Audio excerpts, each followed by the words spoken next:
This is One on One.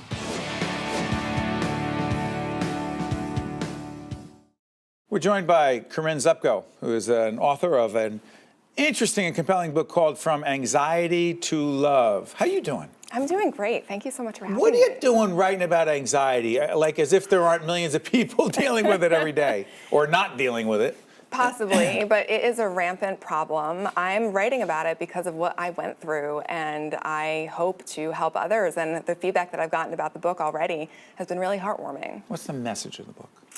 The message of the book is that anxiety falls away as we begin to remember our true self. So I believe that what we are is love. We're made of love. There's this spark of good that exists in all of us.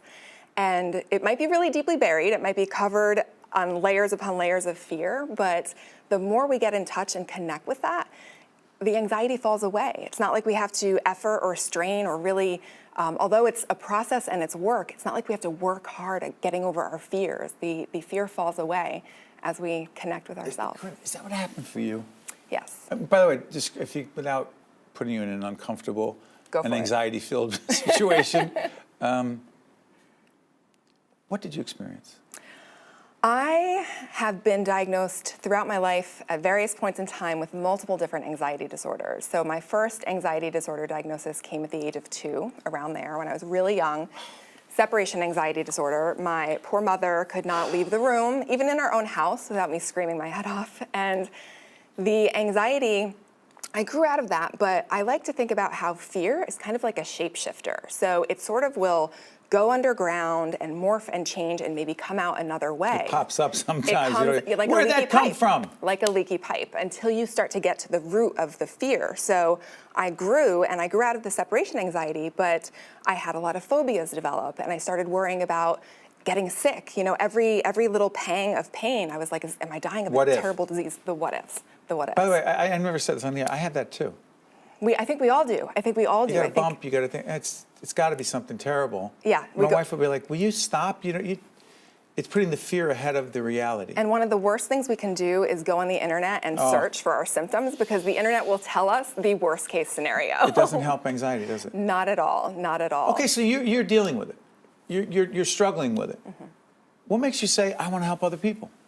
Well, the desire to help came from my own receiving of help. So when I was in college, that was when I started struggling with panic attacks. So the college age years are a time when mental health issues surface for a lot of people. Sure. And I was no exception. So I learned that a student who I actually didn't know died of a sudden illness. He was supposedly fine the night before and then passed away the next morning.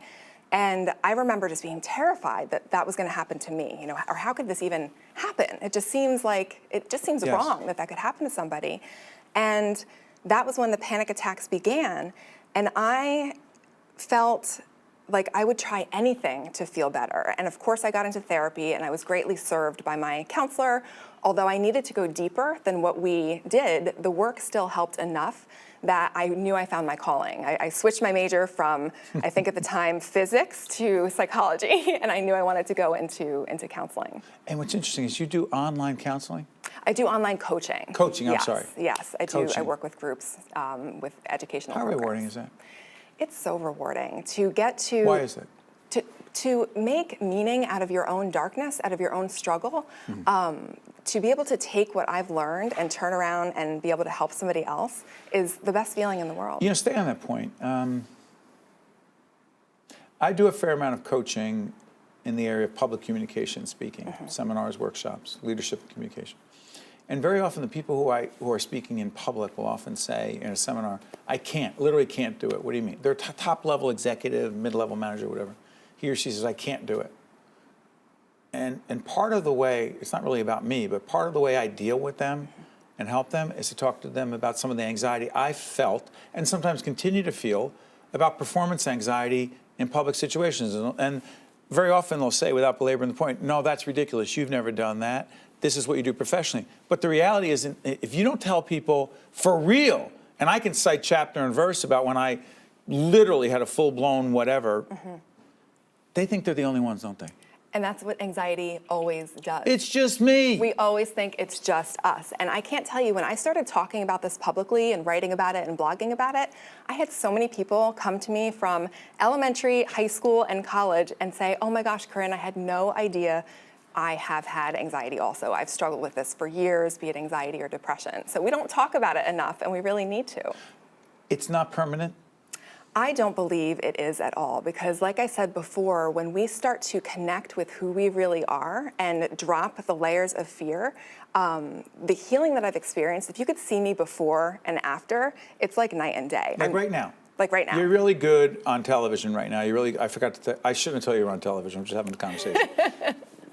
Would you have been different 10 years ago? Well, even to give you a specific example, in 5th grade, I was so petrified to get up on stage in the spelling bee that I spelled that first word incorrectly on purpose. No, you didn't. I did not want to. And you knew how to spell it. Oh yeah, oh yeah. And today? And today, right here. I'm speaking to large groups of people. I'm flying on airplanes where in the past, I used to write a goodbye letter to my family every time I get on a plane, just in case.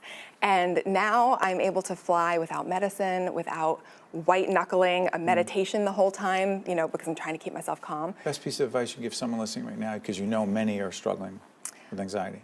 When I was knocked out on the couch with anxiety, where I had mascara stains down my cheeks from crying, my stepfather looked at me and he said, Corinne, the light in you is too bright to fail. And I say that to everybody listening right now. The light in you is too bright to fail. No matter what your struggle is, no matter what your challenge is, the light in you is too bright to fail.